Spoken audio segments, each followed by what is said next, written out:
welcome back to Once Upon a Page. Today we are going to give you guys a sneak peek into what we are working on right now. We all have new contracts and new books that we're working on, so yay! We're so excited for everybody. So we decided it would be fun just to give you guys a little glimpse into our current projects and kind of give you a taste of what you can look forward to.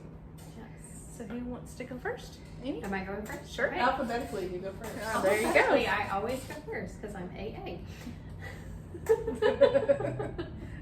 I had to stop and think for a second. English, yes, you're right. Yes.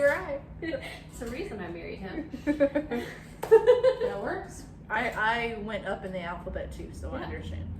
Why not? I was a W before, so. That was an S before, so I went Yes. first. I was Yeah. an M. Yep. Okay.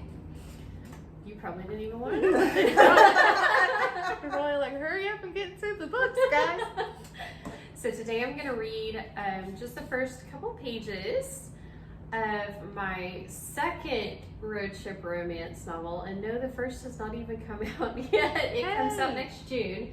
So this one will actually come out next December. And it is about Bree and Nathan. And tentatively titling it Road Trip for One, but then the one is marked out and it's replaced with two. Like all three of my road trip romances have a word marked out because they intend for the road trip to start out one way And then it goes. and then it always changes in the course of the book to something else. Fun. So That's fun.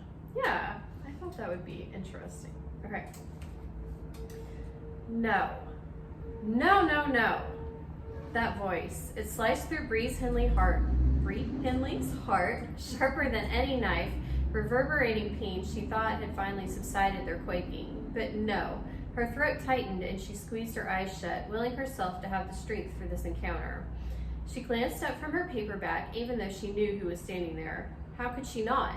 He was the one she was supposed to be here with, back before he'd called everything off.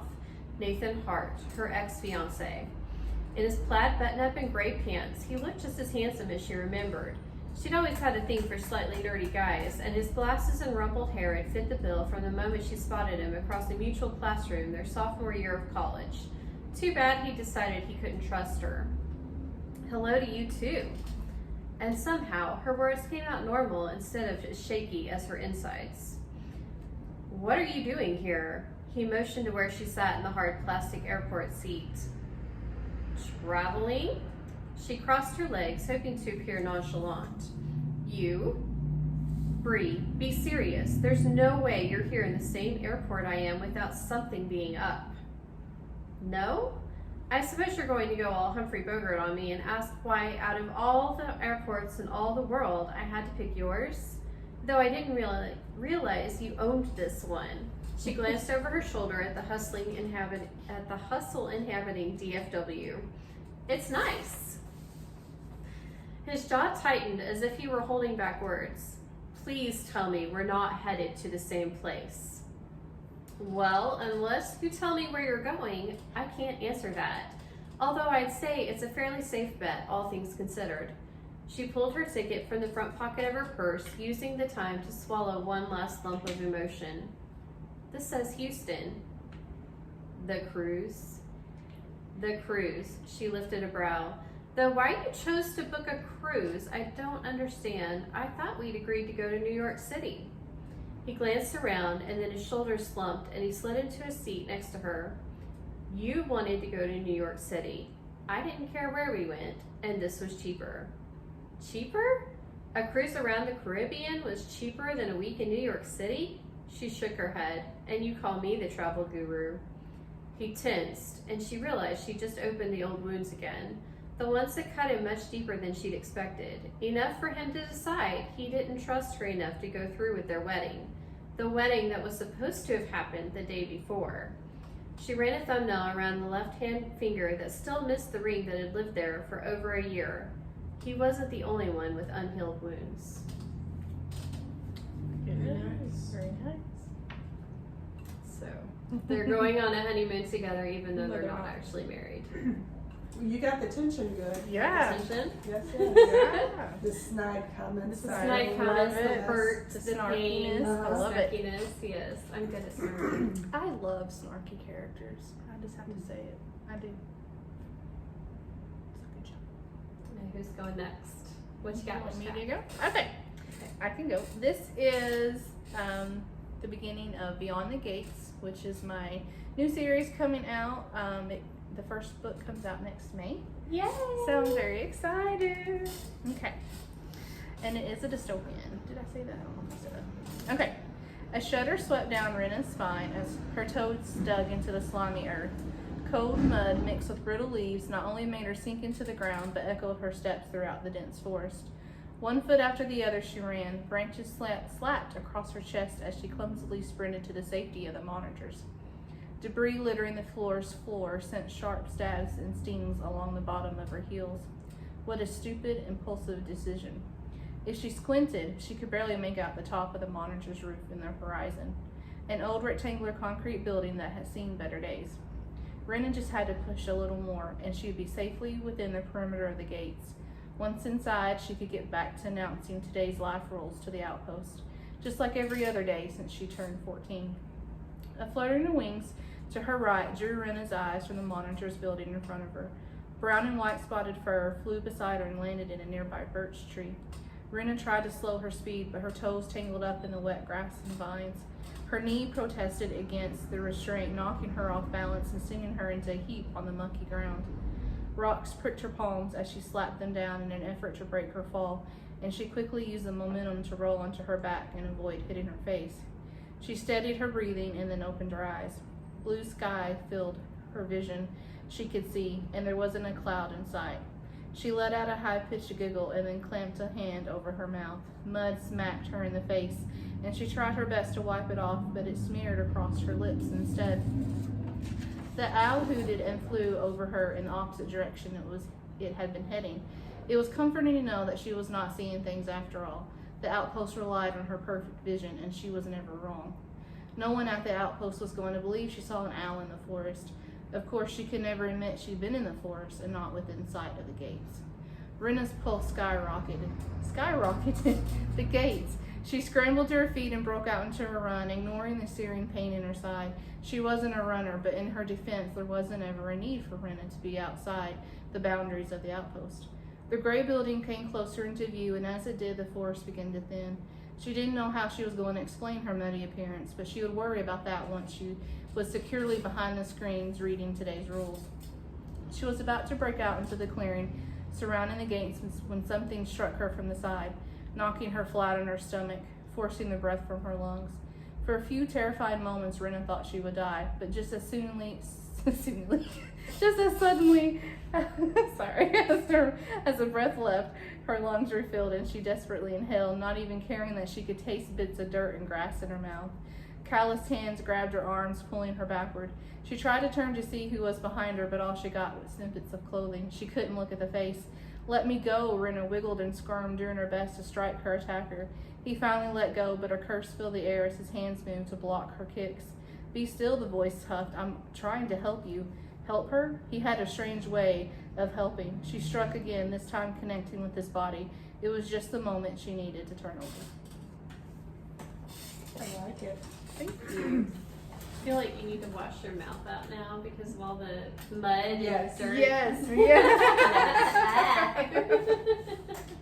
And what I'm going to share with you today is from Love in the Squared Circle, and it is coming out in April. And so it's not the very beginning like Amy or Erin did because I apparently didn't print out the first page. So I'm taking it from a scene break where what happened on the first page, we're now switching point of views to the main guy.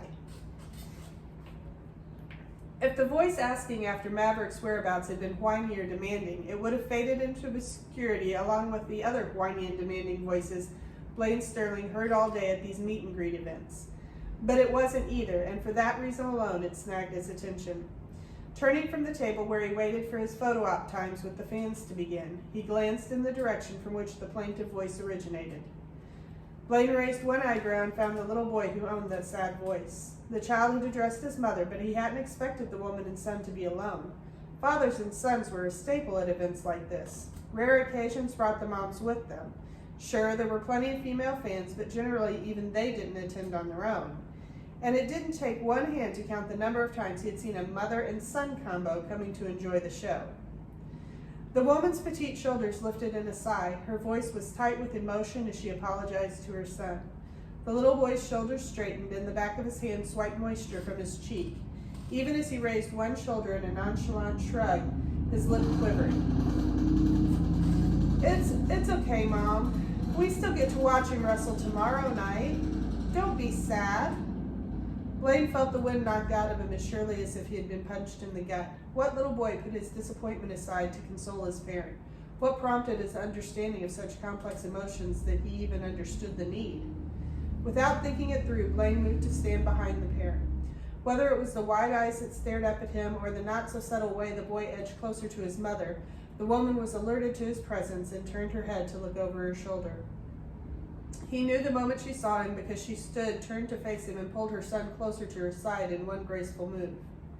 She eyed him warily and pushed a wavy strand of strawberry blonde hair over her shoulder. "Can we help you?" The boy tugged on her hand. "Mom, that's Blaine Sterling." While her son spoke his name with something near awe, the woman seemed unimpressed. The look on her face didn't telegraph fear, but it did border on cautious nervousness.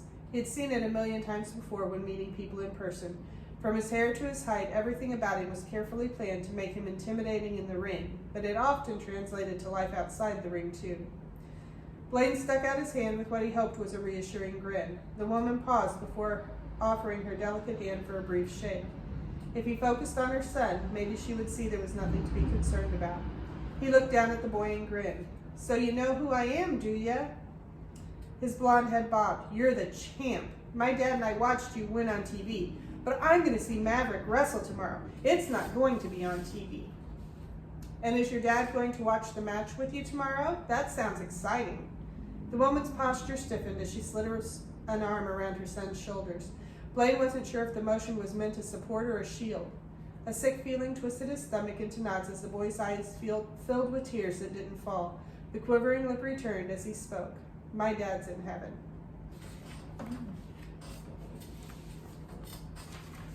So excited to read the rest of that book. You had to punch us in the gut.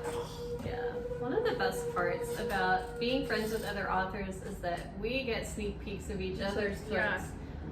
Probably before anybody else. Yeah.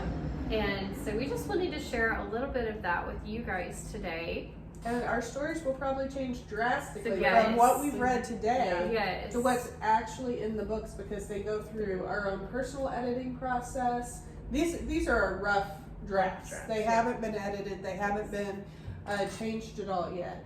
And they go through our local groups sometimes help us edit them. And then they have to go through the actual publisher's editing process. So there are a lot of changes that can happen. Yeah.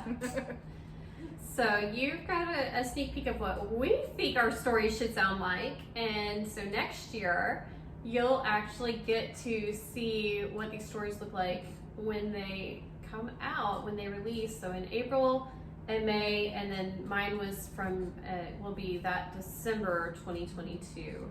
And we can't wait for you guys to think, or to let us know what you think about our stories when they do come out. But let us know, are we headed in the right direction? Does this all intrigue you? Yeah. Are you excited like we are?